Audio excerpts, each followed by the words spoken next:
What is up, guys, and welcome back to another Middlesbrough match preview. Tomorrow we welcome Bristol City to the Riverside Stadium. I'm glad it's gone back to the proper name instead of changing it just for one game. It was the stupidest thing ever. If they're going to do it next time, at least can we change the manager for one game, you know. Let's get Pep Guardiola in, you know, just for one game and see what he can do. But yeah, so Bristol City tomorrow at home, where we have been absolutely woeful non-stop all season. We are a joke to watch. Simple as that, really. The lads on Borough Fan TV said it best after the game on Saturday. Our best bit of the season this year has been in August. That was when we were actually a team to beat. Basically, we were playing good football and we were a joy to watch. Now it's just woeful, and there's just nothing there anymore. I mean, I speak to loads of Borough fans and they're just not bothered anymore, and it's horrible to hear. You know, they're just fed up of seeing what they're seeing, and you know, you shouldn't have to feel like that. But hey, that's Borough for you. You know, we follow them through the good times and the very, very bad times, and we've just got to stick by them, even though it's very, very hard to at the moment, just because of what's been going on. But yeah, let's get into the preview. So Bristol City are coming to the Riverside on a massive victory against Sheffield United over the weekend, to come back and win 3-2 against a Sheffield United side who are very, very strong this year, and who haven't let many goals in and are playing on top form. Now that's a massive statement to be made by Bristol City there, and you know, it's worrying to know that they're going to come in to this game tomorrow with their heads held well and truly high, and so be it, they deserve it. And they're going to come against a Borough side that, you know, will probably come out in the first half, play very well, and then in the second half the first 11 lads will go home, and then some clones of the lads who have never played football in their lives come out in the second half and will probably get beat. But that's just how I see it. But yeah, Bristol City's manager is Lee Johnson. They currently sit 7th in the league now, on 58 points. They are above us on the same points.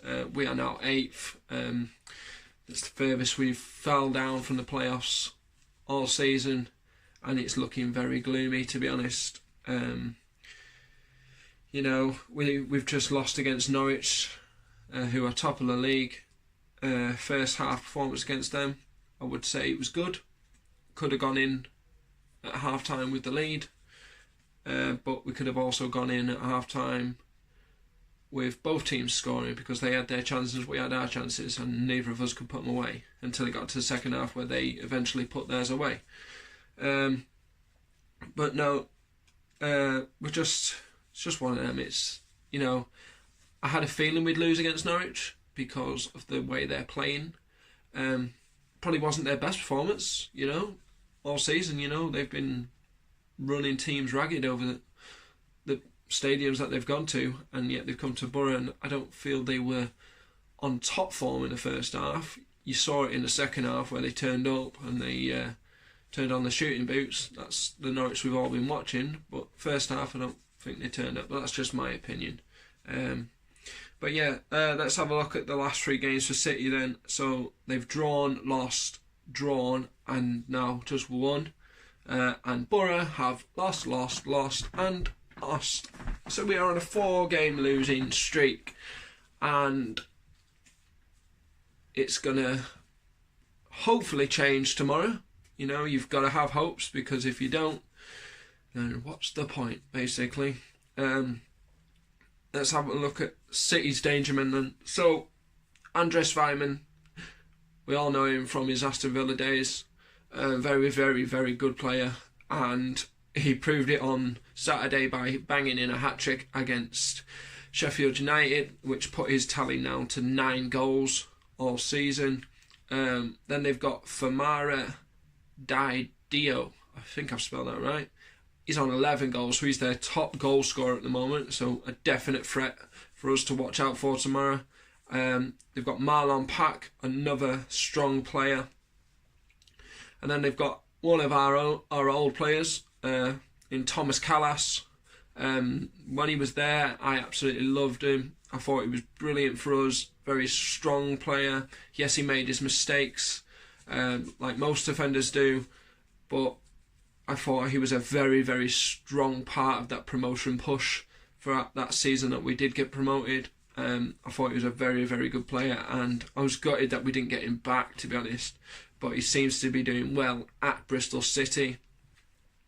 And then they have got Jamie Patterson as well, another very strong player who is on 4 goals this season. So these types of players, I mean, you could watch out for Callas because he's good in the air, but the rest of them, you've just got to watch out for him. You've just got to be on your guard, and you've just got to be ready for it, because the team that City are going to be bringing us tomorrow are going to be a threat. There's no doubt about it. We're going to struggle in certain areas, but we've got to come out and get these losses put behind us. We've got to do something, because it's just getting ridiculous now. I mean, if we are to lose tomorrow, does Pulis go? No, he doesn't, because we know Steve Gibson's not going to sack him. We know it. We just know it's not going to happen. And we know that once he is gone, Woodgate's in charge. You know, and I was having a debate with a lad on Twitter yesterday, and, you know, they're all saying, why Woodgate? Why not? You know what I mean? This lad was claiming that he's got no experience. Look at Frank Lampard. Look at Steven Gerrard. No experience whatsoever, but look at both of them now.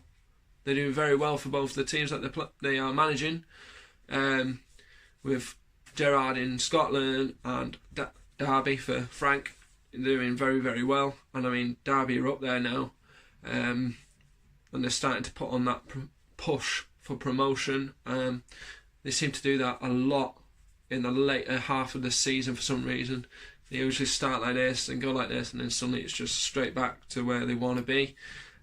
So yeah, very tough. Now the reverse fixture for this match was at Ashton Gate, and we actually won 2-0. But that was back in August, when we were actually a good side to watch, and we were playing with passion and a bit of authority. And that's what we want. But, you know, we've not seen that since August. It's been a no-show. The goal scorers on that day were Britt Assombalonga and the biggest snake in football, Martin Braithwaite. So, Martin, if you do watch this, don't bother coming back to this club, because you're a prick. And if you do, I hope you rot in the reserves for all the comments you made. Now, a standout player for us this season, and if it wasn't for this man, we probably wouldn't even be in the top half of the table, and that's Darren Randolph. That lad has saved us so many times. He's stopped us from losing so many games, and basically stopped us from losing games by huge amounts because of the spectacular saves he's been pulling off. I mean, look at the ones he was pulling off against Norwich on Saturday, pulling off some magnificent saves against Timo Pukki, Hernandez. Everyone who was shooting at him, he was pulling them off. And, you know, if it wasn't for him, we would have lost that game. Probably 6-7-0, I reckon. And we were lucky to get away with a 1-0 defeat, which is good. Now, our top scorer at the moment is Britt Assombalonga. It's not really changed much. We've still got Fletch on 3 and Hugo on 6. I'd still keep the top 2 as Britt and Fletch, because I'm seeing a bit of excitement there, especially in the first half of the games that we play. In the second half, you know, Britt kind of slows down and goes off somewhere else, to be honest, and Fletch is just left on his own, so it's like a lone striker. And, you know, that lad is proving why we should be starting him. I mean, he's playing some good football, he's technically strong, and he's technically skilled. You know, he's providing us with chances, but for some reason we just cannot hit the back of the net, and I just don't understand why. And that's what the most frustrating thing is about Borough. We can play really, really good football, good passing, etc. Gets to the box, have a shot, we just can't hit. We have to shoot at the goalie all the time. We can't put it to either side of him, above him, underneath him.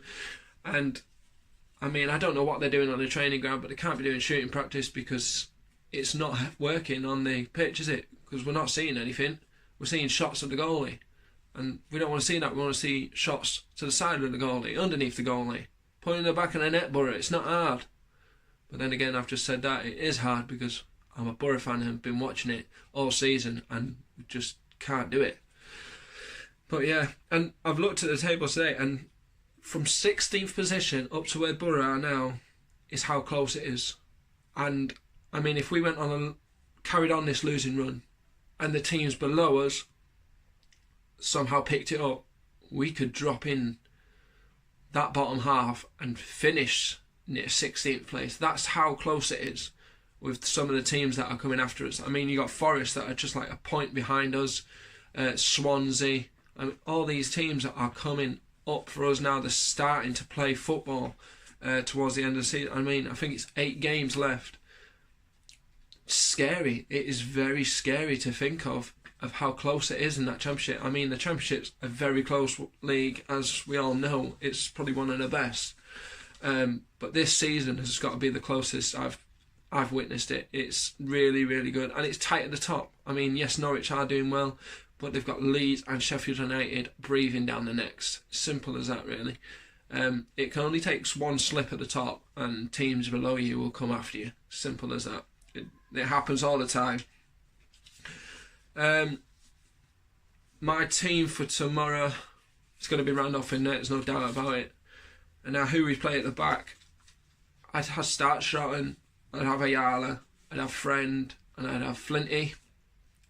Or just swap out either Ayala and Flint for Fry, just to give Fry a good chance, because I didn't think he played badly on Saturday. And with Ayala, he's getting close to another red. It's simple as that. He does stupid things and we still don't understand why he keeps doing it. So maybe put him in the bench and put Fry in for him. Midfield, I think we keep it the same as we did at the start of the Norwich game. I thought Clayton's played absolutely brilliant on Saturday. He actually played with some passion and heart. You know, Howson as well, keep him in there with Obi. I'd give Tav a chance as well. Give Tav a chance. You know, what more can we lose? You know, not starting these young lads. I know Wing probably won't be playing because of a hamstring injury. But yeah, I'd probably keep the same midfield, or probably just change it around with Tav in there. Up top, you know, Britt and Fletch. Simple as that. I wouldn't start Hugh Gill because I just don't see him as a good player. This season, he's not proved it to us. He's not doing anything. I mean, for a lad who loves the Borough as much as us fans, and he said he's wanted to play for Borough all this time, he's not really showing it. You know, he spends more time with his head in the ground because he always falls over, and it's just not what we want to see. It's boring now. So I'd love him to actually realise how to stay on his feet and score more goals for the team he loves. Simple as that, really. Now, my prediction for tomorrow, it's one of them, and I've said in many of my previews that I will never go against the Borough. But the way we've been playing, just the feeling that you get from watching us recently, and I mean, there's no passion there. I mean, even the fans are fed up. The fans are so fed up. You can see it in their faces. You can hear it in their voices. I mean, you know, this early bird season ticket thing, half of them aren't even going to bother anymore because they just don't want to go and watch the dross that they have to watch week in, week out, and it's not fair. So my prediction tomorrow is Borough score first. Most probably first half goal, Fletch. And then I can see Bristol City coming back and winning 2-1. And with that happening, we're just going to drop further and further out the playoffs. I mean, yes, we are 8th at the moment. And if we were to win tomorrow, we'd probably be back up there. But, you know, I just can't see it. And that's just my own opinion. Please let me know your score predictions for tomorrow. And let me know if you're going.